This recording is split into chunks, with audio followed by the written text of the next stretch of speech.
Evening, guys. Just give me the give me a notification that the volume's okay. You can hear me.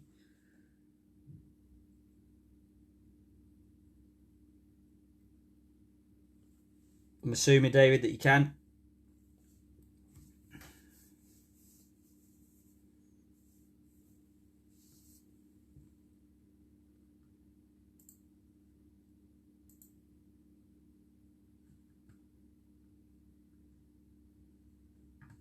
Right, great, fantastic. We're going to try and maximise tying tonight. I'm going to try and get through as many flies as I can, but with as much sort of explanation as to what I'm doing as possible.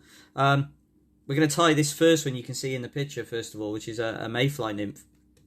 I know it's a bit late for Mayfly Nymphs in terms of you know, when we consider the May hatch and June and those sorts of things, but these things are in the water for a couple of years sometimes. So the fish are searching them out and they're gorging on them all the time. This is just an alternative way of tying it with a bit of deer hair, a bit of mousse, because that's tonight's session all over. It's all about playing around and losing a bit of inhibition about using deer hair and not worrying too much about it. Ultimately, you know, as always, questions up in the chat section, please, if you've got any, and feel free to answer them, folks, because there's some really good fly tyers here, of course, who know their stuff. It shouldn't all just be me. I'm just going to be the pretty fingers, who's going to be tying these various things, and just sort of share some of the benefits of my experiences, a little bit of possible wisdom, I don't know, just for you guys. And as always, it's going to be uploaded to my YouTube channel, Lost Lake Fly Club. Please like and subscribe, because it's always great to have more people on there, and the more people I get on there, the more incentivized I am to actually put some more videos up. Don't worry about dipping in and out, Eric. That's what this is all about. Okay, I know, you know, people that have told me that they're off out with the family this weekend. Absolutely fine. They're going to be catching it up on Lost Lake Fly +1, so that they can actually tie along with it. If you want to tie along, great, fantastic. You don't have to, but what I would like to see is, like we had last week, lots of pictures of the flies that you've tied, based on what I've been talking about, and any variations you've got, because that's what it's all about. Okay, so we're going to start off with this this Biot Mayfly Nymph, and it's a really nice streamlined nymph here. And I know, for instance, I fished with Neil's here this evening. I fished with Neil earlier on in the summer, and I know that the fish were really switching on to the Mayfly nymphs in the area that we were fishing, and this would do the job.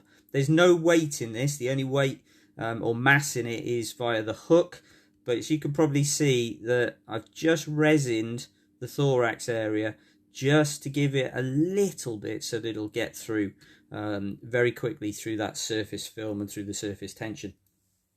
Okay, so without waiting for too long, let's start tying. So for this particular nymph, I'm going to use a Sprite hook. I'm actually going to use a size 14 streamer hook for this because I want a longer shank. It's got a 3 times long shank. It's heavy wire. It makes it really good for streamers, but also long shank nymphs, and it'll take a battering. So big fish beware, I can tell you that. It is barbless, because I do prefer to tie on barbless hooks these days, because most of my fishing's done barbless.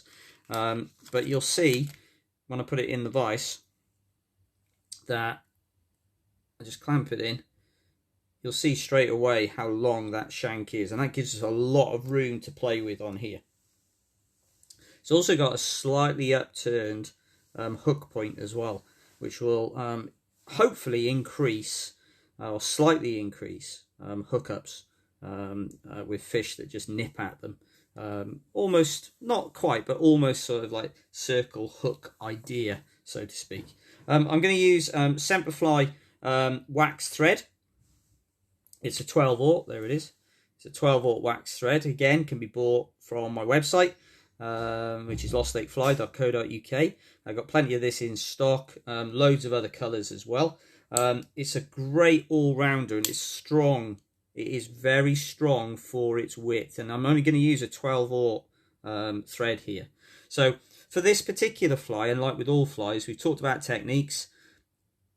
We don't want to be chasing the eye of the hook. So actually, I'm going to leave even more space than normal. So I'm going to go up to 2 to maybe 3 to 4 mil away from the eye. Now the reason for that, very simply, is that deer hair is very bulky, and we're going to use it for the thorax. And when I bring the thorax over later, it will produce a massive amount of bulk. And what we want is to be able to trap it down and form a nice, neat head.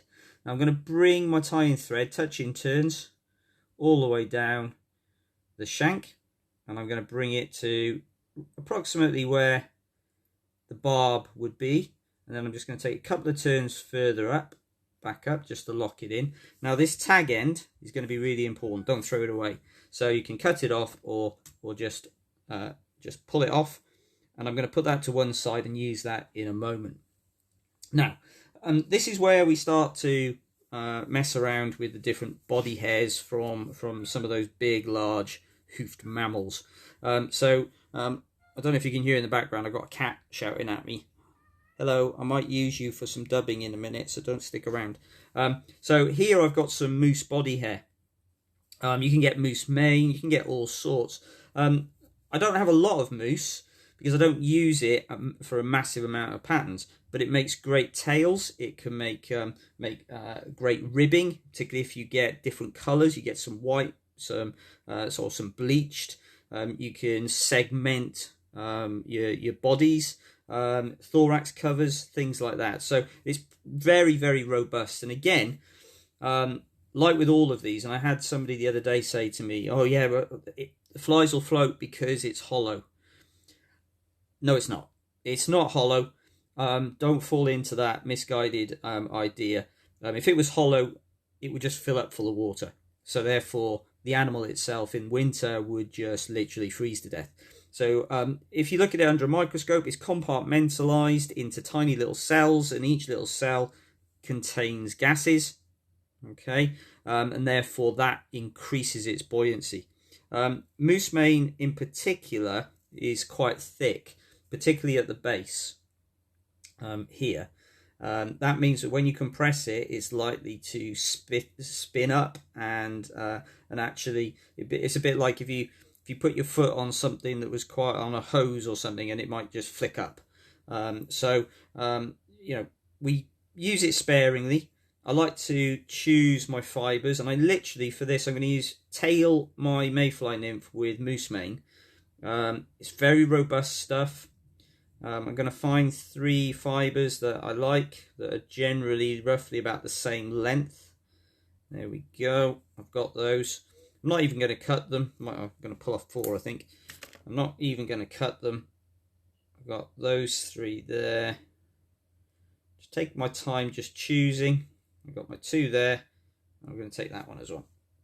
So I've got 3 moose mane fibers, hairs there. Now I'm going to line up the tips by eye.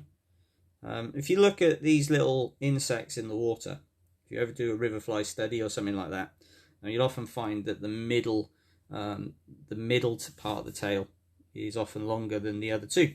So we're going to try and mimic that. What I'm going to do is, first of all, I'm just going to hold them together. I've made the middle one slightly longer, and the normal rule of thumb on bodies is tail the length of the body, but on a mayfly, they're massive. They're really long, so don't be at all bothered about making it longer. Not too long, but just over exaggerate as a trigger point, because it's going to wiggle, and those fish are going to be looking for those sorts of things. Because if you look at the Mayfly nymph in the water, it wiggle swims back and forth, and let's try and mimic that as much as possible. So I'm just going to place it in, pinch wrap like we talked about last week. I'm going to bring it down. I'm not going to put any pressure on the downward stroke. I'm going to put my pressure on the upward stroke, and it holds it on top of the shank. And I've got all three nicely there. They haven't shifted, they haven't spun around, they haven't moved. In they go, like that. Now, they may not be the length that you want, so at this point, this is the point where you can just adjust them, get them back on the top, make them a bit shorter if you wish, pull them together. Don't worry if they close together, we're going to splay them out in a moment. And then I'm going to hold on to them, and I'm going to bring my tie-in thread back up to the furthest point that I wrapped them in. And then back again. And then I'm going to form a slight underbody, give it a bit of depth using the moose mane tag ends there. I'm going to bring them up to about 3/4 of the way up the shank. And I keep adjusting to keep them on the top. I don't want them going around the side. Don't be afraid to just keep stopping and checking. It's not about speed. That comes later. It is about the technique. And then I'm just going to snip it off. Remember my favourite 45-degree angle so that I can have a tapered end section. And then what I'm going to do is very carefully, and I do like touching turns as much as possible, I'm going to bring my tie-in thread all the way back so that I haven't got an uneven body, because we're going to be putting a biot, a turkey biot on this. And what I don't want, ultimately, there we go, what I don't want is any unevenness in this body here at all. Okay, we got lots of people that have tuned in this evening. Hi Sam, Chris, Dylan, hey Kieran, Charlie, we got Neil, Ash, David. It's good to see you all. Okay, so now we're going to come back to that tag end of thread, because what I'm going to use this for is to splay out the tail fibers. So I'm going to take this, and I'm going to lasso the middle tail fiber, and I'm just going to pull my thread. Okay, let me just turn it that way a bit so we can possibly see that. I hope that's a bit clearer. I'm just going to pull my thread so that it just pulls that middle section there. And what it will do is it will start to splay them out. You give it a little bit of a helping hand, and it will splay them out so that they're not all in one straight line. And then I'm just going to tie that in, 2 wraps, no more. Remember, each wrap really should have a purpose. Just going to trim, and then I'm going to just tidy that little tag end up, and then come back like that. So now what we've got is this tail that is just splayed out. We've got our 3 telltale Mayfly Nymph tail sections, and we just give it a little tease, and there we go. We've got a nice little tail on that. Okay, so here we go. I'm going to put the body in now. I've got some turkey here. Now this is wild turkey. This is turkey wing. I actually got sent this from Canada. A gentleman went out. I said I'd really like some turkey tail, because it's really quite hard to get hold of some really decent, wonderfully barred stuff. And it was turkey season in Canada, so he went and shot me a turkey. I'm not quite sure whether or not he should have sent me the whole thing, but he literally sent me the whole bird. He dealt with it and stuff, so as you can see at the ends, he just sent me the whole thing. It was amazing. So I'm going to take, I want a really long biot here, and these are really, really long, longer than most that I've seen in shops. You know, you can tell this is a wild bird. And I'm going to take the biot like so, and there it is, and I've got this pointed end by here. Now you can see, where's my camera?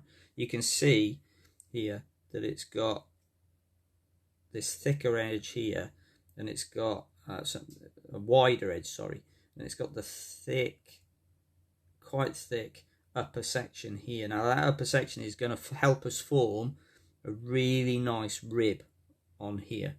It's a bit fiddly, biots, that's why you need them as long as possible. And getting them in the right direction is also a bit of a challenge. So I always bring my thread back a bit and then tie in at the tip. Just place it in, loosely bring it across.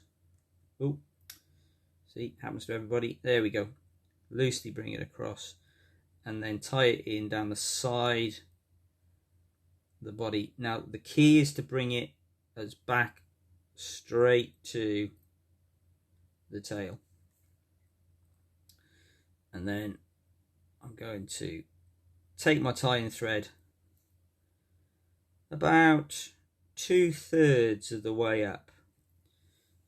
Okay, I'm not going to go too far up into this space here, up into this upper section, because actually I want quite a deep, long thorax and thorax cover. It just makes the streamline of the nymph I feel just that much more realistic, and again, it allows the nymph to behave in the water significantly better. So now what we're going to do is I'm going to place my hackle pliers at the end of the biot. Now if you've got a bobbin holder, it's great. Now you could half hitch it, bobbin holder, get it out of the way. I took mine off because it was getting in the way the other day, so I haven't got it. Now what I'm going to do is I'm going to make sure that that upper thick edge of the biot is always currently to my left. If it's to the right, when you wrap over it, you'll just cover it. And in this way, we can just start to get that segmentation that we're looking for. Take your time. I'm just going to take my tying thread further up just to get it out of the way. So take your time. Don't rush it. You could put some varnish on underneath it just to strengthen it. Now it's at this point it becomes at its weakest because you're putting more pressure on it. This is where it can quite often just snap off.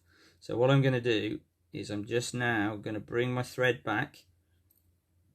You've got to be a bit dual-handed on this, and on the upward stroke I'm going to bring my tying thread across and just let gravity just hold it down. That's holding, and then I'm going to put a lock turn in. And now that's all locked in. You only need 2 turns for the lock, and we'll put another one in for luck and then another one because I don't want that to move. And then this top section here, don't need to worry too much about being too neat, but I'm just going to trim it off so that we have a body that looks like this. You can see that beautiful ribbing for that upper section of the biot, and the length of the biot has meant that I've been able to cover all of the body. Often you'll find that biots that you buy in packs can be very, very, very small. They're great for tailing, great for short bodies, but not for longer bodies. I do much prefer turkey for doing this on mayfly nymphs. I'm just going to tidy this end up. There we go. Tidy it up. Always tidy up. Always cover over. Come back down and then back across. It's peace of mind, but it's also good practice. Okay, so far we've got our tail for our mayfly nymph. We've got our body.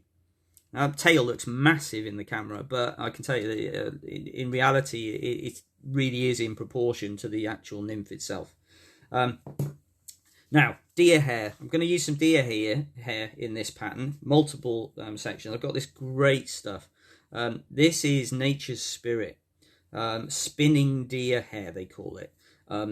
But it's so soft, and it's so long, and it's not all wavy and jaggy, and it's not got loads of underhair in it. So I always like to look at it first if I ever can, and if you look at it and you hold it and you bend it, just look how long the hair is. Now if it's got a lot of fluffy underhair, my understanding is that it would be shot early in the season when it hasn't molted. Okay, so at the end of the day, you want some deer hair that is going to ultimately have very little underhair on it, that is very clean, very soft.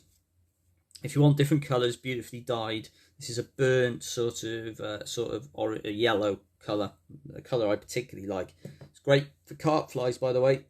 Fish really like this.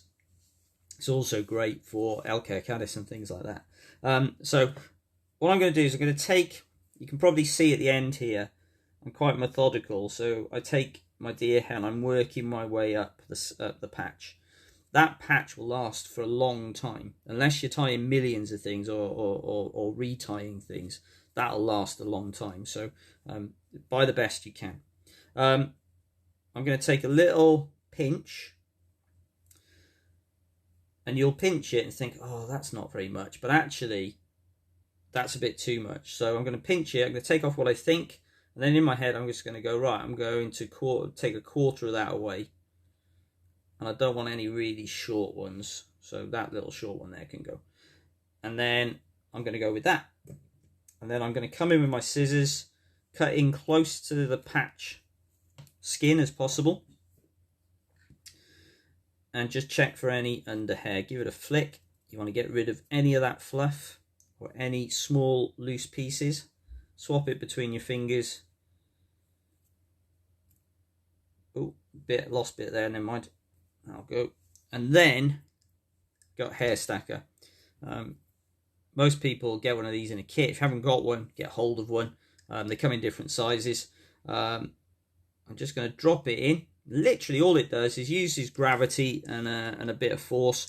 When you bang it, you can see my vise is moving. I'm just banging it on the base of my vise. And the different hair lengths, because you're going to get them, are going to drop, and hopefully all the tips are going to align. And the aligned tips are really going to be quite useful. They're great for wings, getting them, they just look much better if you stack.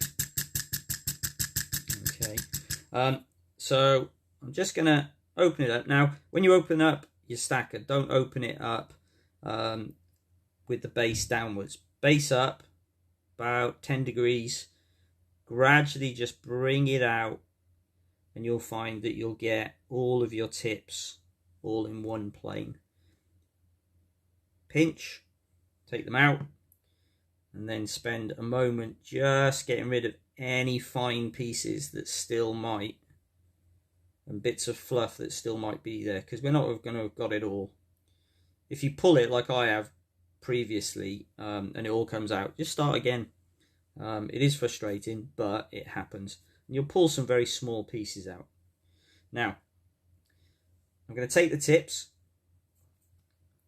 and they need to be pointing towards the eye. So what we're going to do is I'm just going to measure up. Now these tips are going to form the legs. I'm going to splay them back, bring them back to form the legs. So they don't need to be really long. I just need to bring them back so they cover the thorax area. So if you look at it and you measure it and you think, right, okay, that's the length of the thorax, just bring it in and make it a bit shorter. And then it's a pinch wrap, sorry. I'm going to pull down, no tension on it. I'm just going to pull. I'm going to put all pressure on the upward stroke, and it locks it onto the top, and then drop in a second locking turn. Now don't let go of it at this point.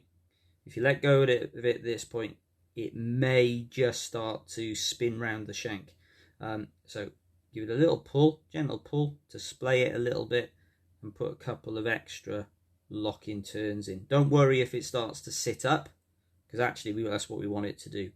Now, this waist end here, well, it's not waist, that's going to form our thorax. So we're just going to leave it to one side for the moment. And I'm just going to pinch and hold the tips so that they stay on top of the shank. And I'm just going to bring my tie-in thread down. Not bothered about touching turns at this point. I just want to lock them in place. So you can see that I've got them locked in place. They're not going anywhere. I might get a few stragglers. We can deal with those in a bit. And I'm bringing it down to that area where I left at the eye. Can you see that? Just under my finger. I left a lot of space there. And that'll become apparent in a moment. I'm just going to give that a bit of a pull. If they splay out, they splay out. And now I'm going to go back up, and now I can tidy up that under section of the thorax. In we go. Put quite a few turns in. This really locks it in. And there we go. Okay, so we've got that so far. Now, I'm just going to bring my thread back. Because what I'm going to do is I'm going to bring these tips back in a bit, and we are going to put a little block underneath just to splay them up. But we won't do that quite yet because they just get in the way as we're putting the thorax in. Now you can put in whatever you like for the thorax. You could use bright colours. I could use like an olivey green. I'm going for one of my favourites, which is scruffy dubbing, trout stalker scruffy dubbing. It's cinnamon. I love this colour. It's just got so much variation in it, and also it brushes out wonderfully to form more features on your fly. So I'm just gonna dub a noodle onto my tie-in thread.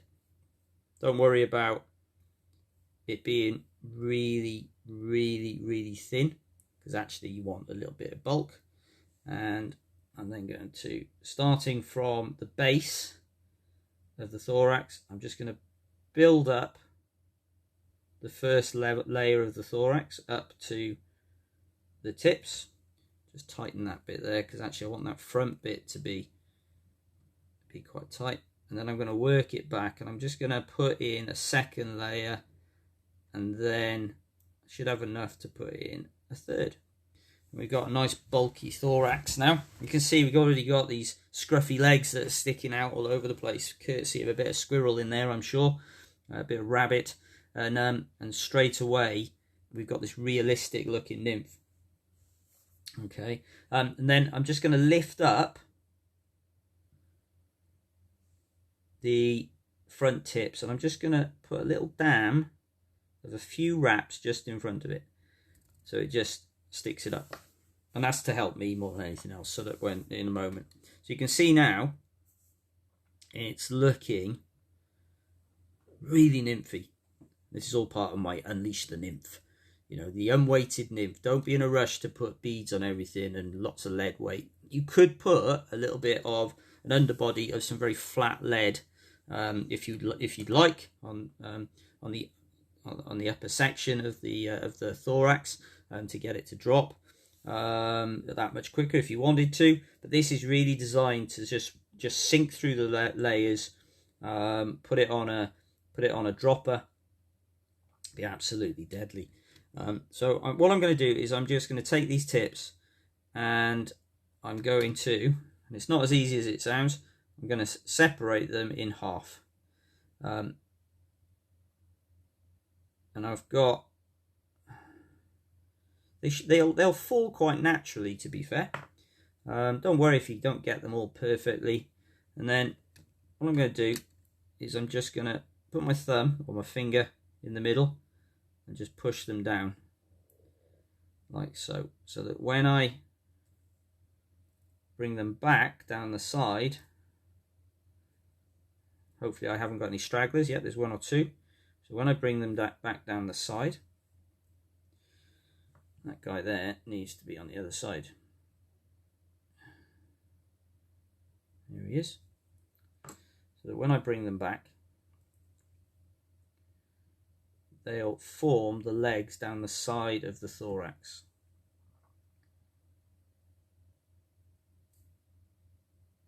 There we go. And then I'm going to take the back section here.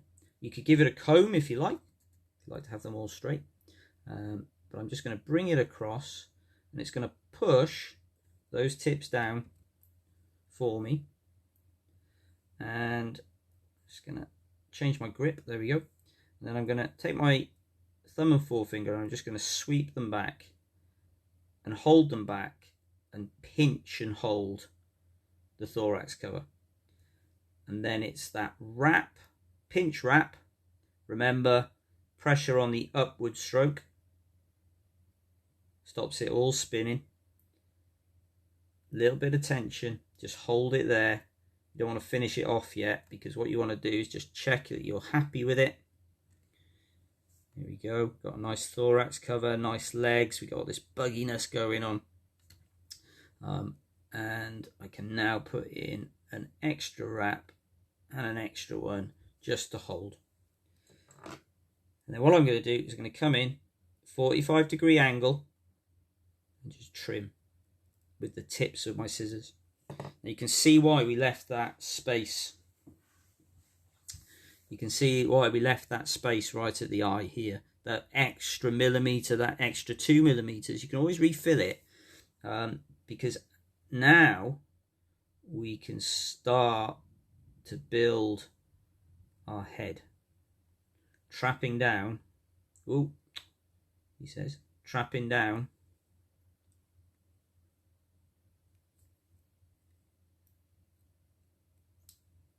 Trapping down that deer hair, and we can head back to it. I'm just using some pinch wraps here just to hold everything into place. I just lost a couple, they just come loose because I just pulled the wrap off. Never mind, let's just recover and get that back into play. There we go, that's better. There we go.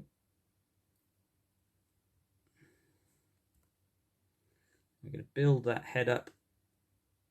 They've got quite a meaty head on these flies, on these nymphs. So don't think that that's absolutely massive, because it's not. And just work out. You're going to tease them out. And then I'm going to come in with my whip finish tool.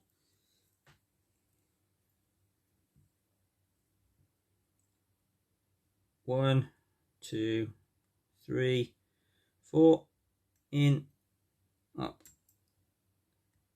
embed it down, scalpel, ping, nice tight.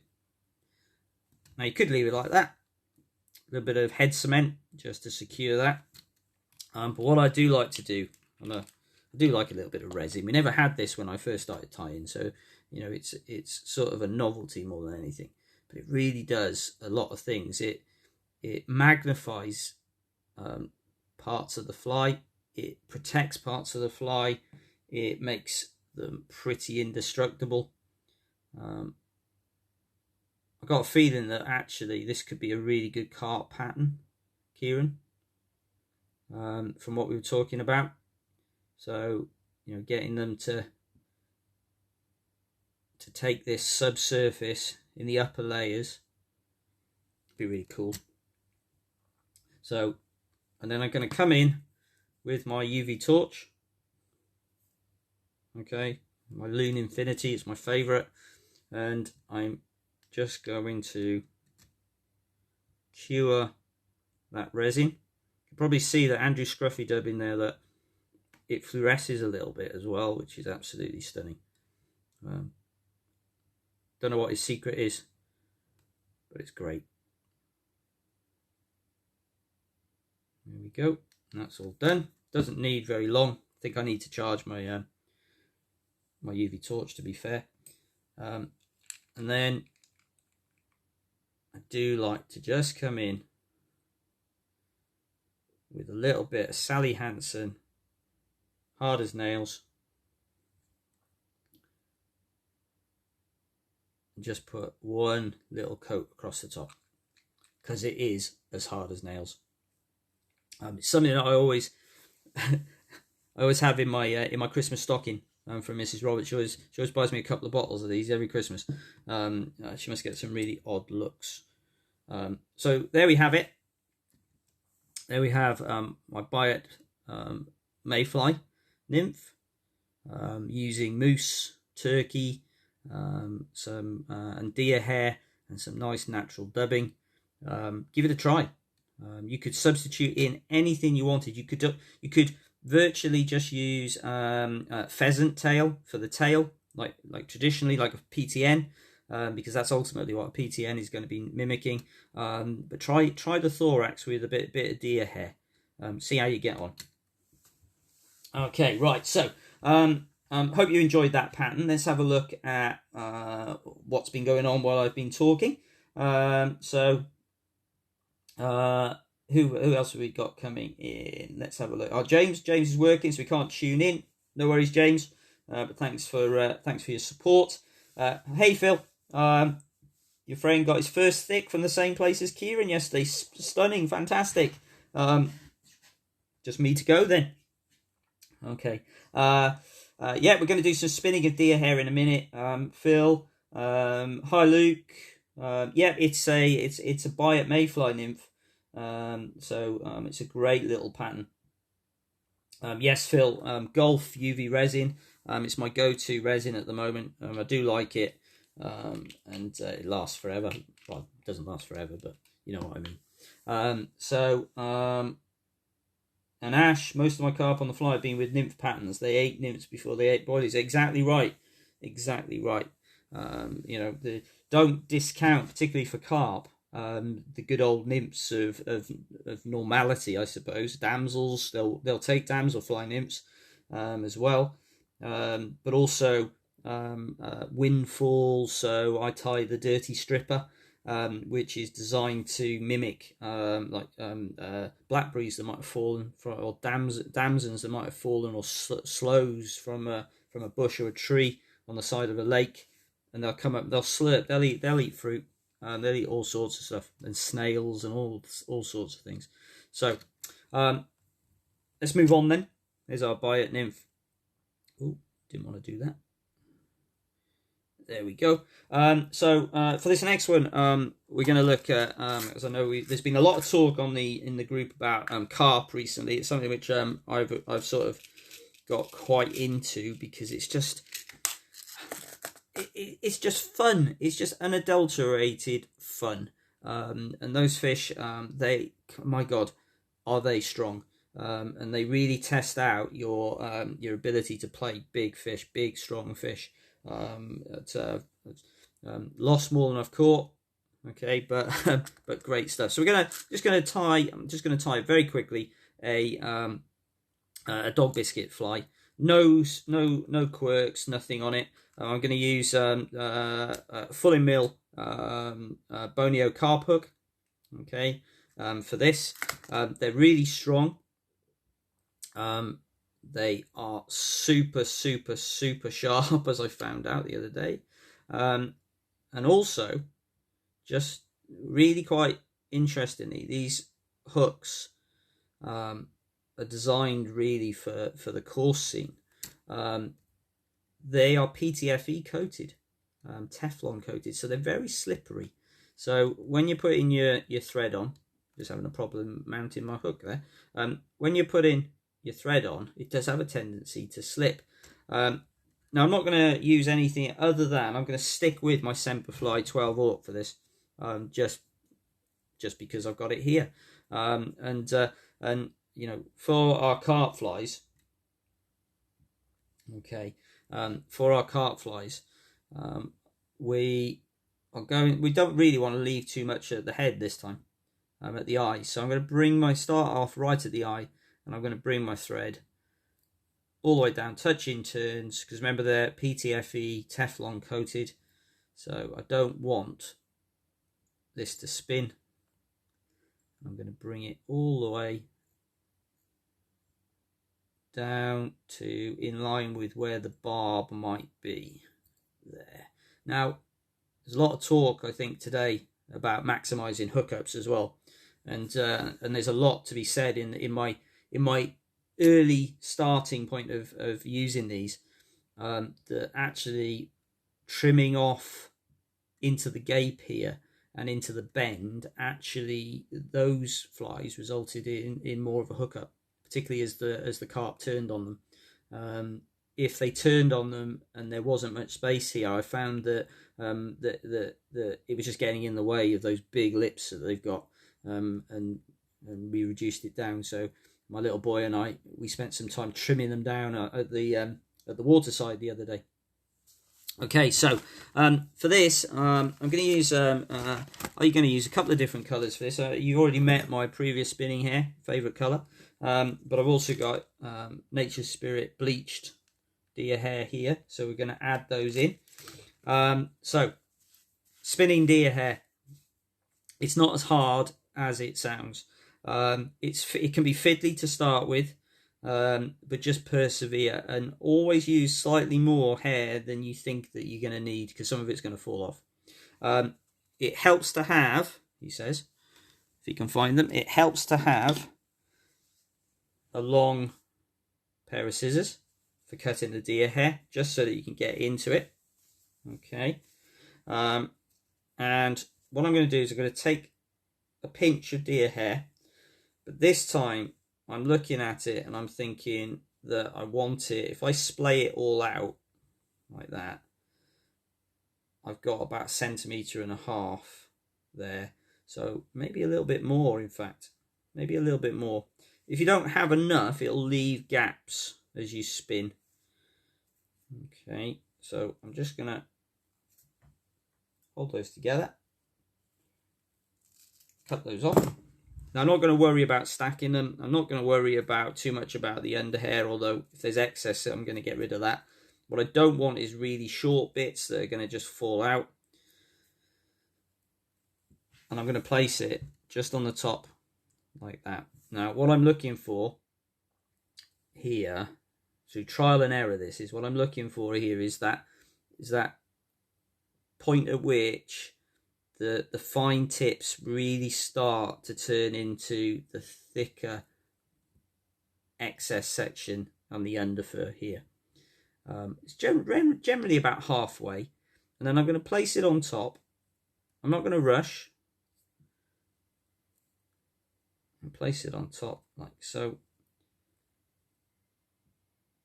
And I'm going to use my pinch turn again, my pinch wrap. Pinch wrap, remember, no pressure on the downward. I'm going to put all my pressure upwards, and I'm going to pull at 90 degrees to the hook shank. And I'm not pulling it tight, because I'm just going to continue to wind round, and the deer hair will spin with you. Now, what happens? It's one of those things that's easier to do fast than it is to do slowly. You'll find that it just gets trapped around here, so just use your dubbing needle, just get it to push up, give it a pull tight, and you'll see that it spins. And then give it a push back like this. Watch that hook point, because that is really sharp. Take your thread out. Take your thread, just bring it in front again. Now, you could pack it all back if you've got a hair packer. If you want to get it really tight, not too bothered about that. And I'm just going to push it back like that. And I'm going to get my second piece. Fully mill carp pack. There are 25 hooks, Kieran. 25 hooks in there. So I'm going to take the same amount again. You get used to judging it by eye. Give it a clip. Ooh. If you're allergic to deer hair, this is not a good thing to be doing.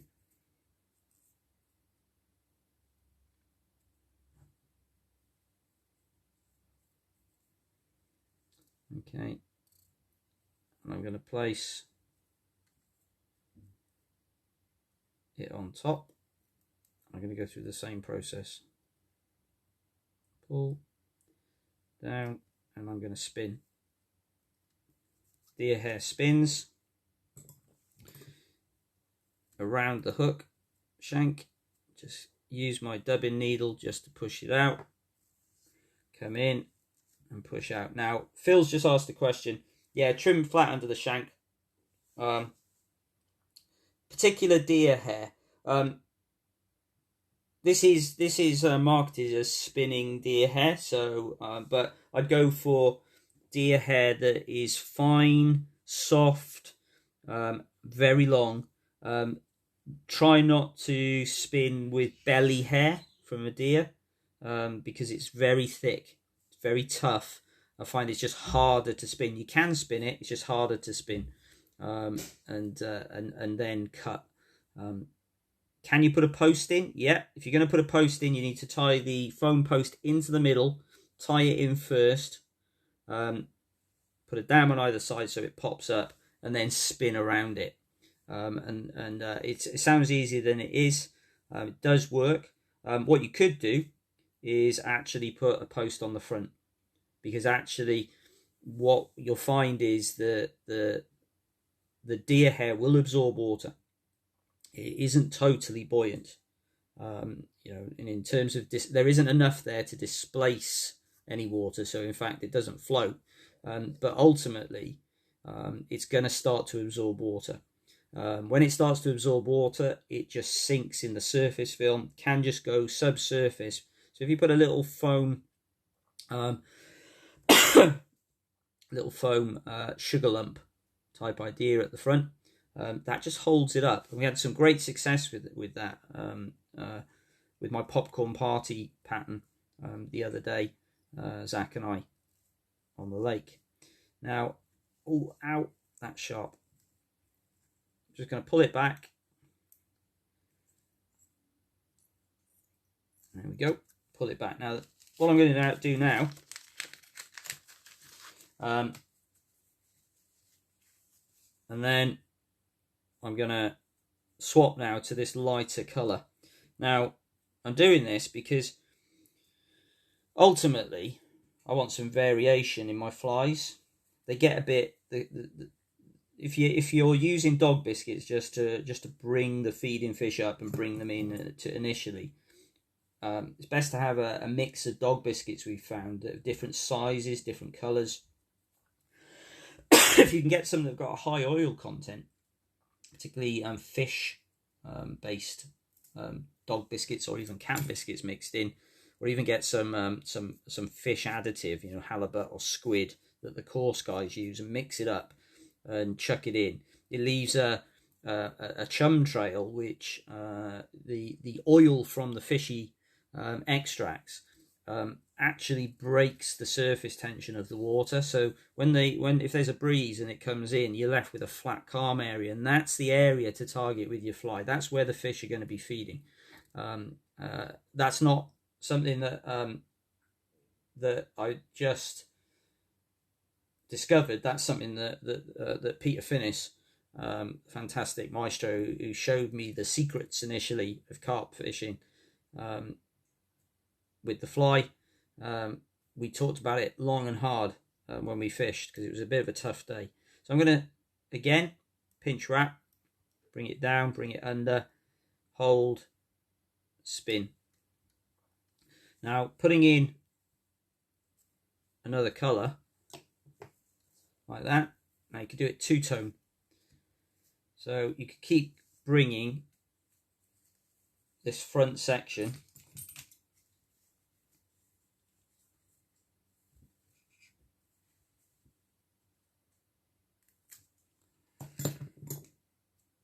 in white or bleached, which I think I'm going to do. But you could do it. You could have different colours, multiple different colours. I often put an Antron sight post in as well, so that when it's a little bit further away from me, that I can actually see it just up in the water. Just gives me something visual, so I can tell the difference. And then a final bit, I'm going to bring it right up to the head, to the eye. Might use a little bit less at this point, not so much. Trim that off.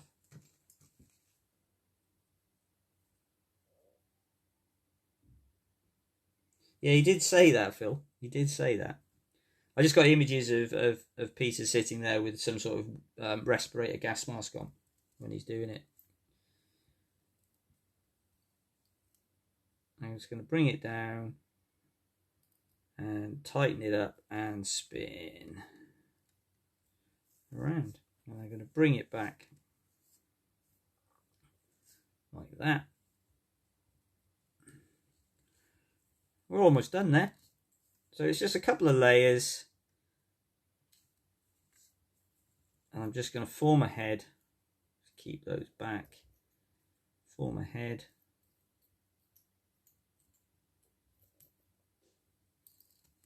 Like so.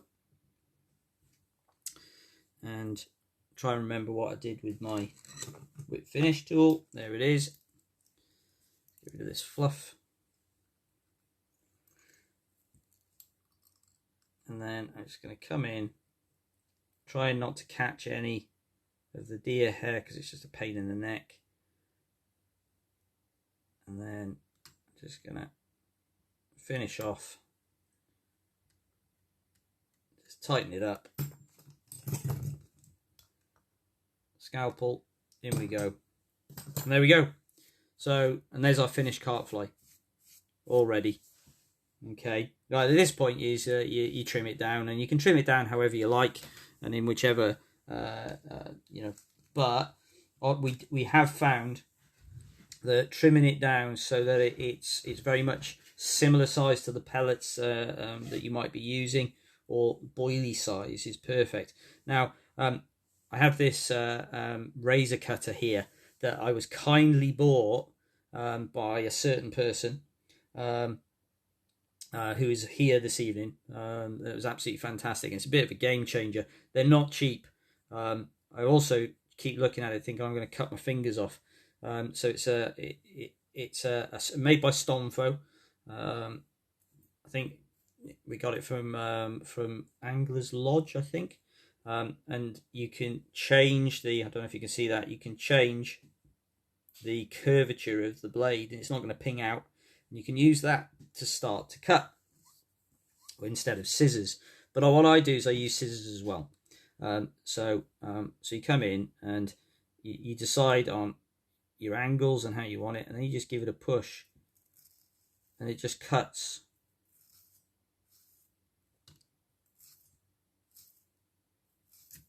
You don't need a lot of pressure. It's just going to cut through your deer hair, and it's going to start to form that front section. Now, if you were tying a muddler minnow, this would be perfect tool for getting that front section on your muddlers. We'll have to do some muddlers in another session. But you can see that it's starting to form the actual shape that we're starting to want. Now, as I said, what I do like to do is come in and test my barbering skills. So it's very much like this. You come in and I just take all this long stuff off initially because it just gets in the way. Hold it in, give it a bit of a trim. Get creative, have whatever shape you like. Don't be wedded on what is the perfect shape, because those fish, they're like black holes, as my little boy said. They just eat and eat and eat and eat and eat and eat, and if they like it, they're going to take in. If they're competitively feeding, as Colin McLeod would say with the mullet, if they're competitively feeding and the smaller fish are competitively feeding with the bigger fish and each other, they're immediately just going to start slurping everything, and that's where it gets really quite crazy, because you get smash takes and all sorts of things. So I'm just going to come in, take that off, and I'm going to go back to my razor, tighten it up a bit,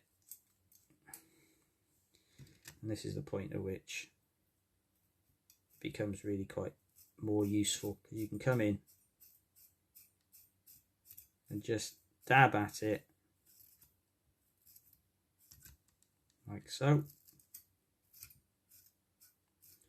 Problem with the razor, I find as well, is that it's very easy to get it so that if you slip, you can take a massive chunk out.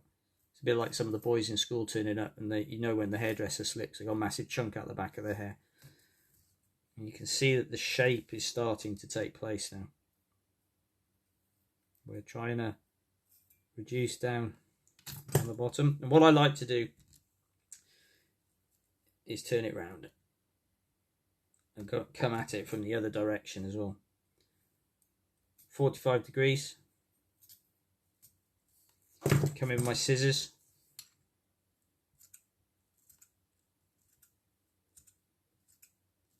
Like so. Just use the tips. There we go. Got my finer scissors here. Just give it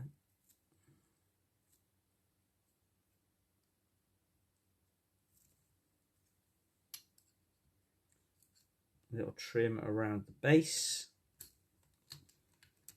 It's like the back of the neck. Where those long hairs live. And it looks like we've taken off a lot. But it's at this point that we're starting to form that pellet idea. Keep pushing it back with your fingers. And it doesn't have to look perfect. That doesn't look perfect in any way. But what I do like to do is use a curved pair of scissors then and come in with my curved scissors. Just spend a little bit of time. Now, if you're tying a lot of these, I tie them up and I don't cut them until I've got them all tied. Because otherwise it just takes forever. Plus, you're going to be covered in deer hair for absolutely days. You're going to be finding it absolutely everywhere. And there we go. You can see the two-tone shape that we're getting, the two-tone colour. I don't want to go too small because otherwise the mass of the hook will take over and it will sink the whole thing.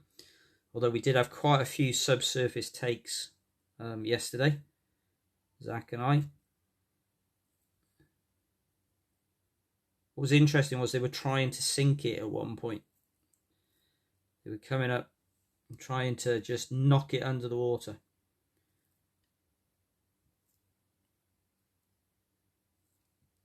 Use the eye as a really good gauge for angles.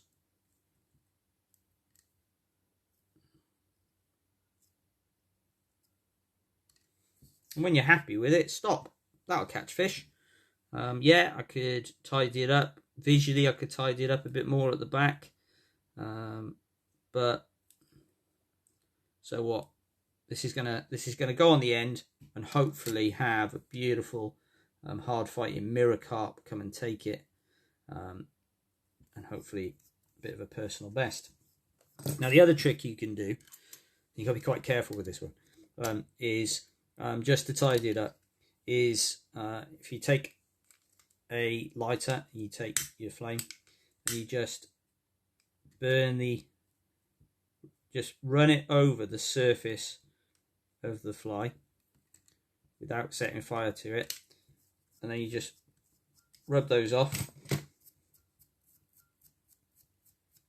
and it'll just burn off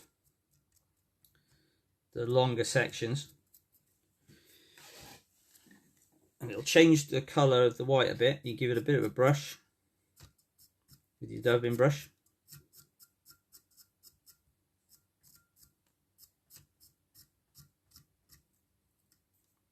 Taking out anything that looks astray. And there we have it. Our two-tone dog biscuit. So, you know, trial and error, persevere with it, give it a go if you've never done it before, but the principles are the same for everything. And don't worry if you get a gap in it, or nobody cares, the fish don't care. As long as it's catching fish, isn't that what's matters? I think that's just what matters. Okay, right, let's have a look and see what people have been saying during that.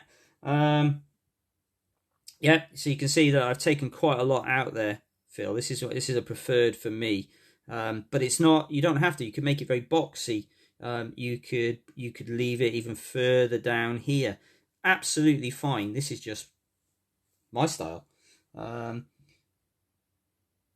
Oh, Kieran's bought me some hooks. Superb. Thank you very much, dude. We'll sort you out. Yeah, John. Yeah, piece of straw over it. I often use a Bic biro in outside section as well. It's great stuff. Antron post, yeah, loud pink, chartreuse. Tie it in first. You know, it just makes it easier, really, Phil, because you've got it there and you know where your points are, where you're going to stop, and you need to get to. Yeah, and the Stormfoe cutter is a great piece of kit. I'm at early stages using it. I can see that it's going to come in really, really handy. But I am really, really afraid that I'm going to cut my fingers off with it because it's dead sharp. Okay, so there we go. Nice little carp fly. Done. Add that one to my box. Okay. Oh man, I've lost the flies I did earlier in all this deer hair now. It's here somewhere. It's here somewhere. I've got it. Got it. So I think we got time for a final fly. I'm going to tie for this one. I'm going to tie the IOBO Humpy, or a variation of it that I like. And the fish really, they were hitting it on the River Itchen the other day. But they weren't quite sure. But I think they really wanted a slightly smaller version, which I didn't have. I'm going to tie this on a size 12 barbless dry fly hook. It's a Sprite, available on the website, and it's got a nice long shank on it. Again, that long shank is great for flies like this because it means that we've got a lot of space to play with, because we're going to fit a lot into that. Okay, so what we're going to do is I'm going to start off with my tying thread, and I'm going to leave more space than you think, as always. So if it's 2 mil, I'm going to leave 3, and I'm going to bring my tying thread all the way back as before.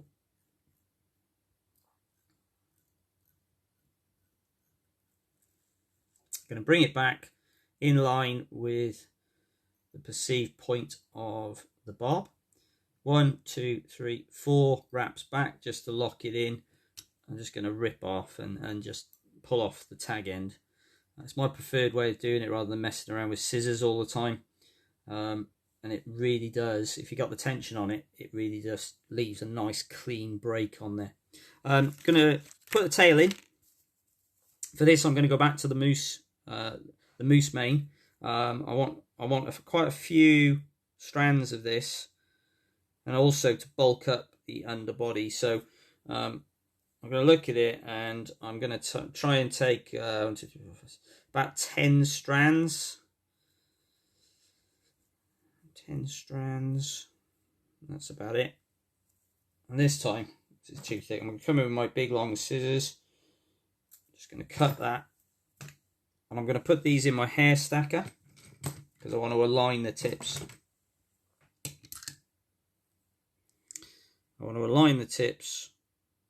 Ooh. In they go. Because the thing with moose is that you'll find that there's a massive amount of variation in the length of the hairs, even in that one, even in this one patch. Unlike deer that tend to be very similar length all the way through, moose doesn't seem to do that, I've discovered. So just going to stack it.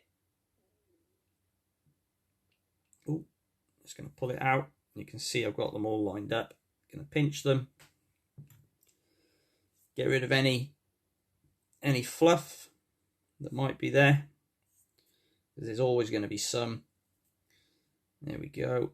And then I'm going to hold it up to the onto the shank. Now I'm looking for the length of the body, and I'm actually thinking that that's a few too many fibers, so it's not too late just to pull a few out. Let's get rid of a few. That's better. That is much, much better. I've got a little bit of fluff there, a little bit of underfur from the moose that I don't want. So I'm going to take a little moment just to get rid of that, because it's just really annoying. Take your time. There we have it. Okay, so length, pinch wraps again. I'm just going to hold it in my opposite hand on the top. I'm going to put in a pinch wrap, pull down, no tension yet. Tension comes in on the upward stroke. And then I'm just going to pull it, put a second locking stroke and a third, because it will spin, and then I can adjust it to the top of my hook. Now I'm looking at that length of that tail. I might just want it a little bit shorter, so I'm just going to tease it back. Little movements just to tease it back. That's better, just to tease it back, and then a bit of tension, and then I'm going to work my way forward, because it's going to form part of the underbody of the fly to bulk it up a bit. There we go. You notice I'm getting a number of different flies out of very similar materials. I'm not changing too many materials. We've gone nymph, we've gone carp fly. Now we're going humpy, which is effectively a dry fly. Could imitate anything here in this country, from a beetle to a mayfly. They do like them. They like the look of them. And I'm just going to bring it up, same as we've done before. I'm going to bring it up to about halfway up the shank, 45-degree angle. Job done. Tidy it up.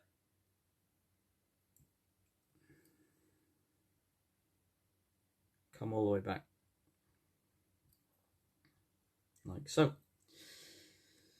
Now, for this humpy, I'm going to use this wonderful deer hair again. So this is my spinning deer hair. It's this sort of tobacco gold colour. It's absolutely fantastic. And I'm going to take a pinch of it. I don't want too much, so I'm looking at, if I was to splay it all out, I'm looking about 1/2 centimetre. If you look at it, about 1/2 centimetre, because that's going to form the front section of the fly as well as the over body. And I'm going to come in, give that a little tweak, take that off. You're right, Ash, you can use toothbrush, anything. I'm just being lazy, to be honest. Dubbing brush, whatever I've done with it, there it is. It's one of the reasons you get this little comb on the end of your Stomfo dubbing brush. You can just run it through like this. And it just gets rid of it. And then I'm going to put that in my hair stacker again. In it goes. Give it a bit of a beating. Take a slurp of Coke while I'm at it.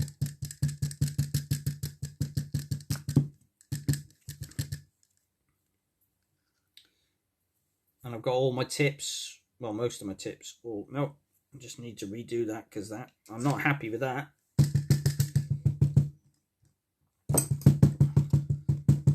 Bit more of a robust bang there. Take your time with it. There we go. Yep, and I've lost a couple of fibres, which is great, which means I don't have to prat around with them. Now, what I'm looking for now is to remove any very short hairs, because they're just going to cause me a massive problem. Now, again, like we did with the nymph right at the beginning, the Biot nymph right at the beginning, I'm going to take my deer and I'm going to place it on the top,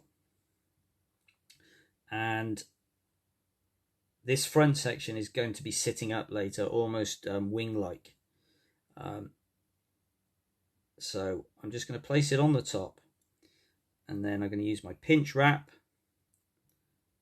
put the pressure on the upward stroke to pull in. Don't worry if it flares, it's all good. Just don't want it to spin. Then I'm going to bring my tying thread back to the base of the tail. And I'm going to hold these down. Ooh. I'm going to hold the tips down.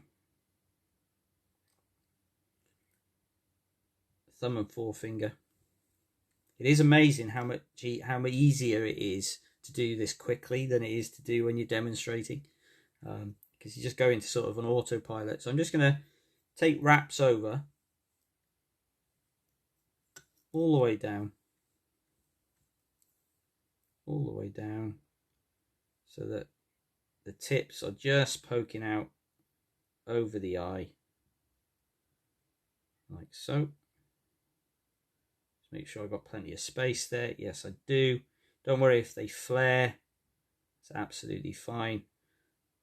And then I'm going to bring it all the way back to the base again, and then bring it back, tidy up that underbody, get any unsightly lumps out of the way, and then I'm going to bring it back, and we get to that point. Now I'm going to go back to my Andrew Scruffy Dub in Cinnamon, and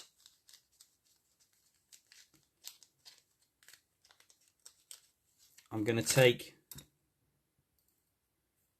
make a dubbing noodle. Yeah, the tiny IOBOs are just deadly, aren't they, Peter? Yeah, you could leave the tail out. You can make every sort of variation you like for it. A bit of CDC, you know, the world's your oyster. Try variations. The fish will love them. And I'm just going to build up the body now. So I'm going to come back down, stop, just give it a little twist. Now I'm going to aim to finish at where I'd want to put my hackle in. So there we go. I'm going to bring it all the way down again. Just need a little bit more to go all the way back up.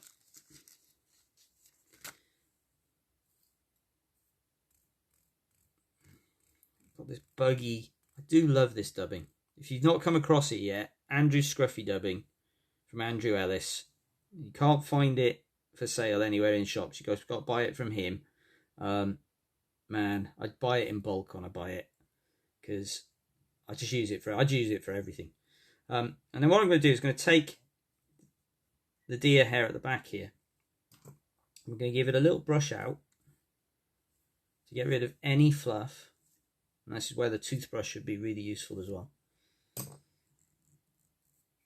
A few small bits there. Don't worry if you got some small bits. I'm just going to bring it across, and I'm going to use gravity just to hold it down again. And we formed that humped over body, like so.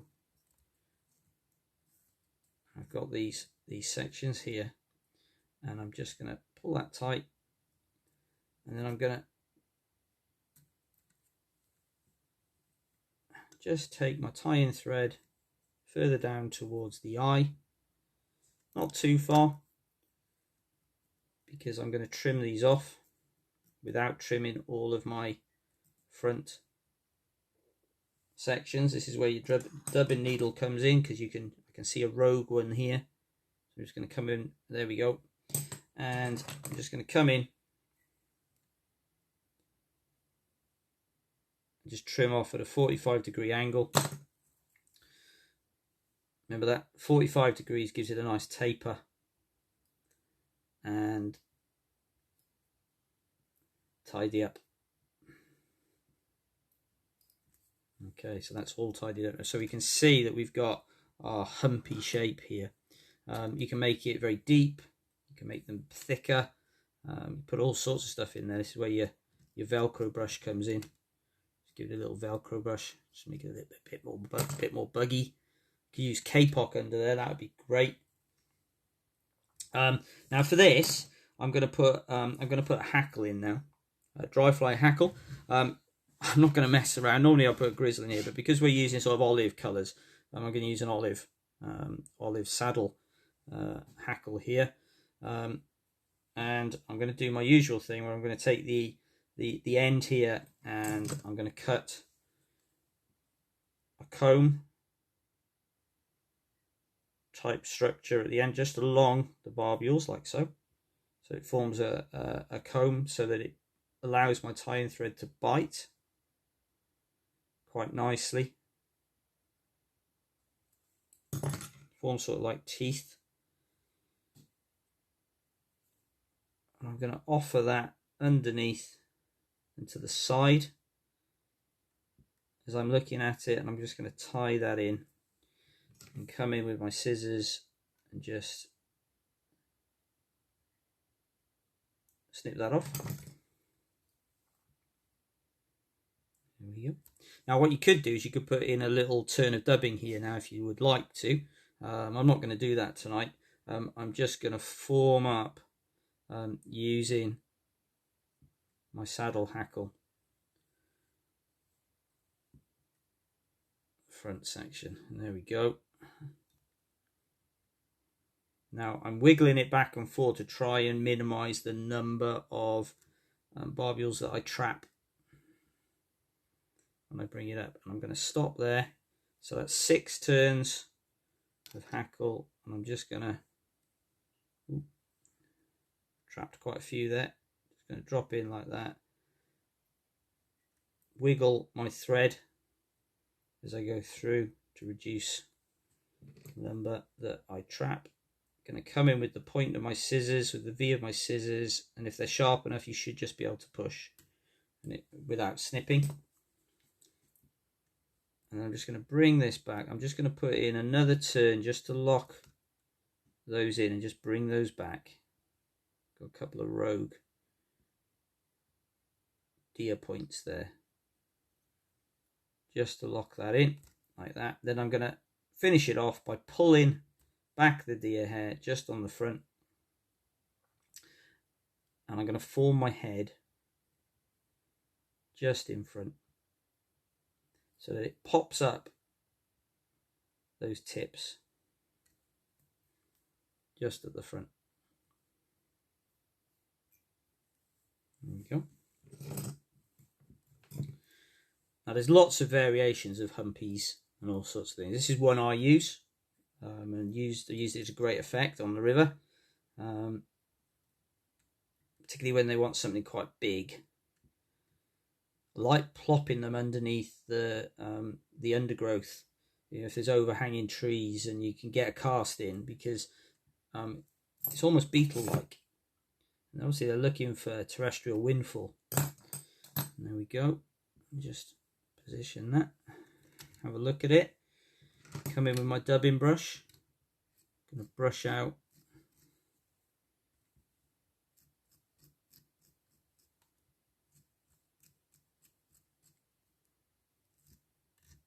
my dubbing, just to make it an even buggier look, and then finish it off at the head with a bit of Celia varnish and a needle. You pull everything back. Don't want to get it in the eye if I can help it, so I just want to use the minimum amount. Tap it on the top, turn, tap it on the bottom. If you need to pick up a little bit more, pick up a little bit more. So remember that Celia, its formulation, it sinks and is absorbed into the tying thread. Got it in the eye a bit there, but that's not a game changer. Just take, I've got a little bit of wire here.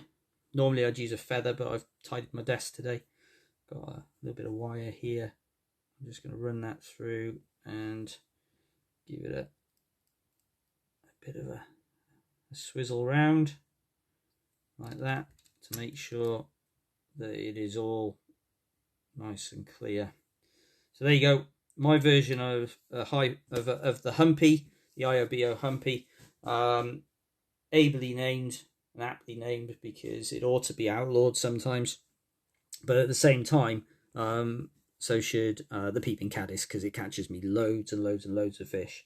You know, we got some great flies there tonight. I feel we've got the Biot moose and deer mayfly nymph.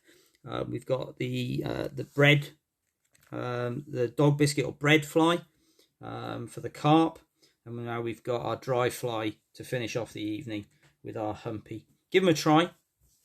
see what happens. Just looking at oh, Dan, yeah, going over last week's ground, but I took 2 yesterday on the PTN. Fantastic, mate, fantastic, absolutely stunning. It's nothing better, to be honest, for me, than people tying their own flies. And if I've given them any inspiration, that's good for me. But I'm really glad that it did the business for you, buddy. Really glad that it did the business. Now, I hope that that was useful to people. I hope that you go back and you have a look. It's been really quite quiet on the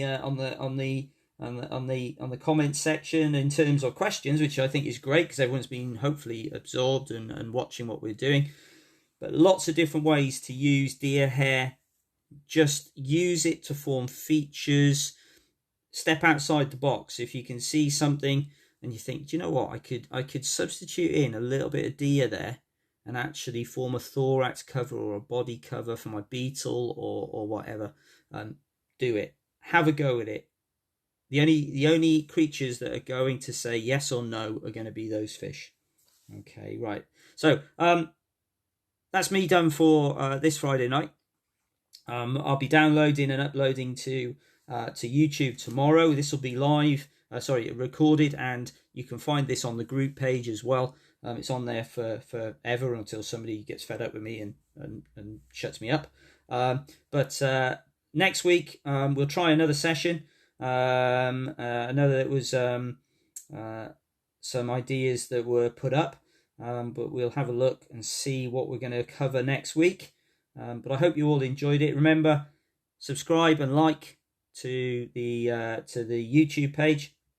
And if you fancy looking at some cool materials, hooks, and if you want to buy a quick selection of flies, don't forget lostlatefly.co.uk. Thanks a lot, folks. See you all next week.